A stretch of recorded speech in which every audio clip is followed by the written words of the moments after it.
Hello and welcome to this new episode of the Yin-Yang Theory. In this video we are gonna talk about the slow metabolism, and we are gonna try to explain why we believe that the slow metabolism doesn't exist. Okay? I believe that we should start by making a definition of slow and metabolism separately. Okay? So we understand exactly what is the term slow and what is the term metabolism separately. Okay? Let's start by metabolism, okay? In this case, we can define metabolism like a series of chemical reactions that are necessary for living. And these chemical reactions run 24/7. And we can say that, or we can actually divide these reactions in two big groups, okay? One of these reactions are to produce energy, and others consume energy or use energy. All right.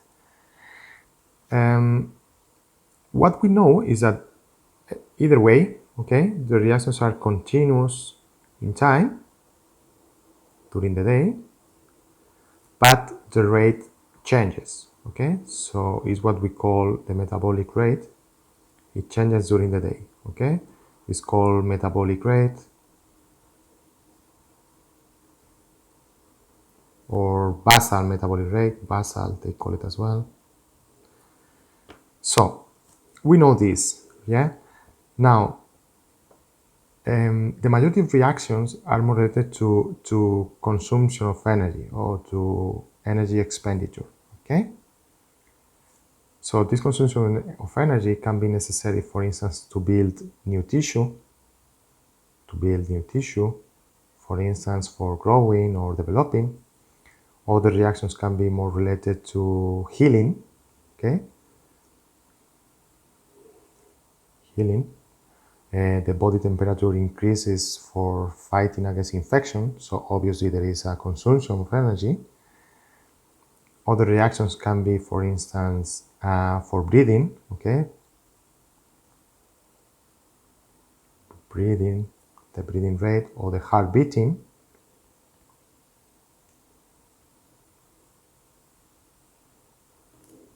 And so on, okay? Well, if we go to slow, the term slow, I think that we can define it like something that happens at slow speed. Slow speed. Which means that neither quick or fast, all right? However, slow is a term that requires its opposite. We cannot talk about slow by itself. I mean, we need to make a reference to something else, like slow or slower to what? I mean, slower than normal, slower than quick. In this case, when we are making a reference to slow metabolism, what does it mean? It means that the slow metabolism, or people with slow metabolism, they produce less energy, or they produce their own energy slower, or it means that people with a slow metabolism, the healing process is slower, which means that they need more time just for healing, or their breathing rate is slower than what is normal, or the heart beating is slower than what is normal. I mean, what does it mean, slow metabolism? Okay, so all this concept is pushing us further to ask ourselves what is a normal metabolism. Okay,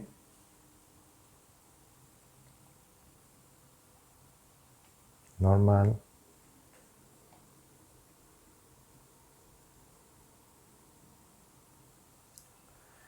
So, when we are making reference to normal metabolism, I believe that it's very hard to measure objectively what a normal metabolism is, because there is no conclusive data specifying how a human body should work.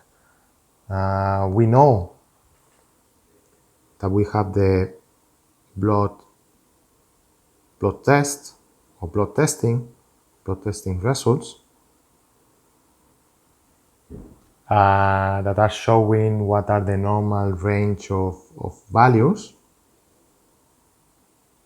for different components in blood, like it can be glucose, it can be triglycerides, it can be vitamins, it can be minerals as well. And these components, each of them, these values, should be within a reference range, okay? Reference range. So between 10, for example, 10 and 20, or between 50 and 60, and go on, okay? These numbers are not real, of course. Now,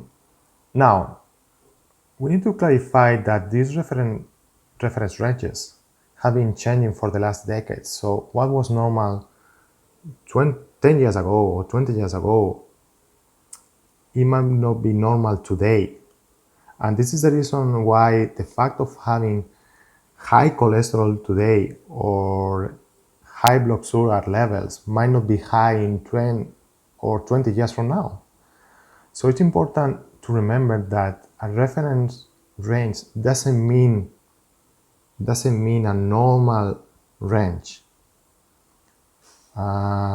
because reference ranges vary between different populations and is also a very complicating factor, okay, where there are involved many other factors.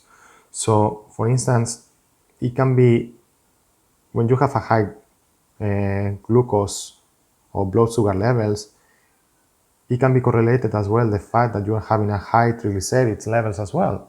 So you have high glucose, you may have as well high triglycerides, or you have low levels of calcium, can be also correlated to low levels of vitamin D. So everything is correlated. We cannot make any reference to slow or fast metabolism because we don't know what the starting point is.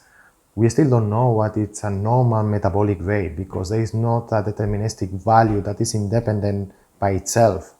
So for this reason, slow metabolism cannot exist, and neither fast.